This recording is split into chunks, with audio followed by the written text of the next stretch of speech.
Olwalero it's 1st August. Oh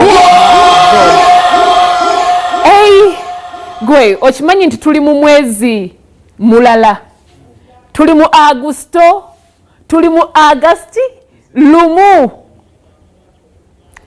Omusoga akoba nti omupyaka omwezi omupyaka omusoga watyo bwakoba naye essaawa eno bannange sisaana kikkiriza nti omwaka gudduse. Okimanyi nti omwaka gwanguye gunzijukiza ebintu bingi nnyo bye sinaba kubanga nzigusa, bye sinaba kubanga nkola. Naye sagala mu binzijukize mbijjukira mbimanyi bye nnina okubanga nkola. Abamu ku mmwe muyinza otandika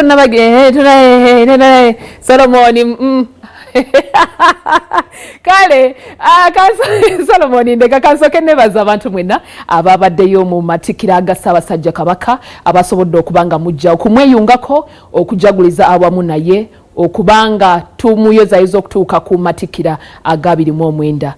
Yogaayoga baffe, Yogaayoga Ssaabasajja Kabaka, Yogaayoga omutanda weebale kubanga ate otuuka ku matikira ago ag'omulundi ogwa 29 byabaddeyo olunaku olwajjo ne twebaza buli muntu yenna yasobodde okubanga alabikako. Maama Nabagereko of course yamwerekeddeko, yabaddeyo bulambalamba. Oweekitiibwa Katikkiro wa Buganda Charles Peter Mayiga yabaddeyo, bakulira ebika ebyenjawulo, ab'ebitiibwa mu biti byonna nabo basobodde okubanga babeerayo, bakulira ebitongole byonna ebya Buganda nabo basobodde okubanga babeerayo okujagulizako baffe. Twasobodde okulabako omuntu ne Bobi Wine ng'ali wamu n'omuloodi nga bawayawayamu. Gwe ekyo kimanyi kyekitegeeza. Twabalabyeko nga bali mu kafuba bawayawayamu naye nga ekusinga kwa byonna nti baffe Ssaabasajja Kabaka twasobodde okubanga tumulabako era kyabadde kya ssanyu lyokka, kya ssanyu jjereere okuba ntwayongedde okuba ntumulabako bwetti n'agaffe baffe Ssaabasajja Kabaka Yogaayoga Ayii Beene okuba nti watuuse ku matikirago